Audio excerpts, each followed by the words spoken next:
Lokpal and Lokayuktas. Following institutional devices have been created in different parts of the world to deal with the redressal of citizens' grievances. First, the ombudsman system.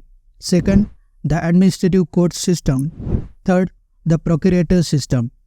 Scandinavian institution of ombudsman is earliest democratic institution. The institution of ombudsman was first created in Sweden in 1809.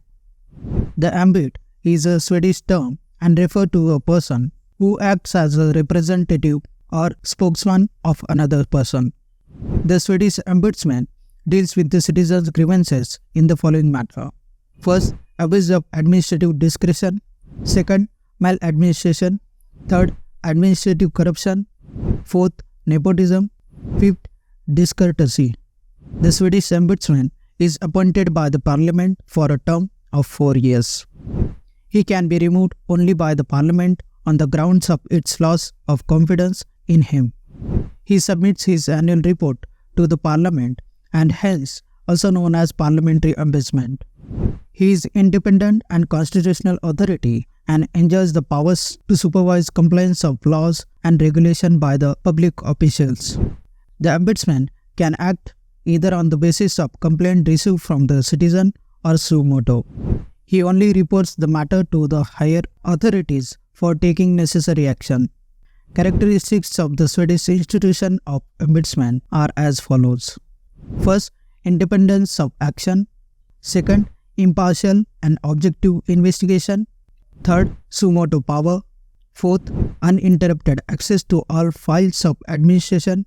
Fifth, based on doctrine of administrative accountability. Sixth, wide publicity in press and other media. Seventh, direct, simple, informal, cheap and speedy method of handling complaints. New Zealand is the first Commonwealth country in the world that adopted the ombudsman system in 1962. The ombudsman in India called Lokpal or Lokayukta. Lokpal, the Administrative Reforms Commission of India, recommended the setting up of Lokpal and Lokayukta. The Lokpal would deal with the complaints against ministers and secretaries at central and state levels, and the Lokayukta will deal with the complaints against the other specified higher officials. The ARC kept the judiciary outside the purview of Lokpal and Lokayukta as in New Zealand. The institution of Lokayukta was established first in Maharashtra in 1971. Lokpal and Lokayukta Act 2013.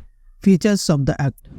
First, it seeks to establish the institution of Lokpal at the center, Lokayukta at the state level, and thus seeks to provide a uniform vigilance and anti-corruption roadmap for center and state.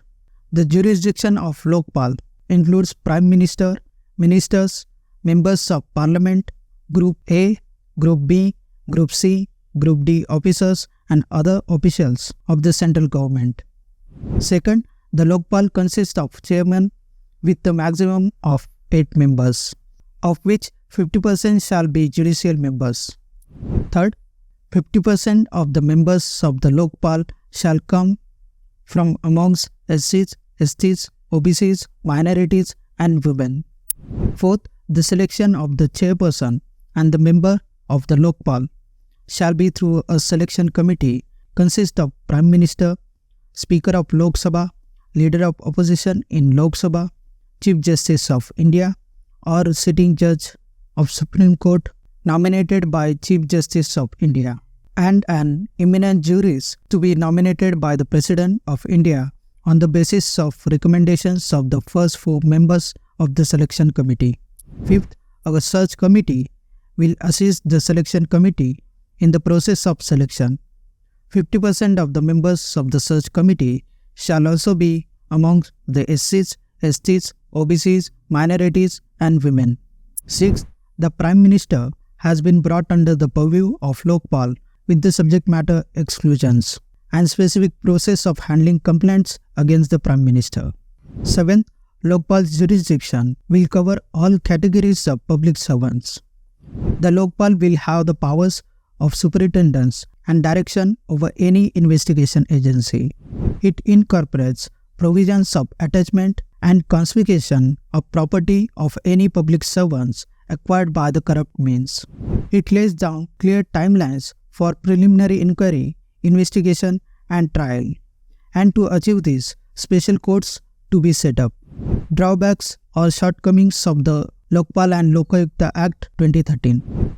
First, Lokpal can suo motu proceed against any public servant.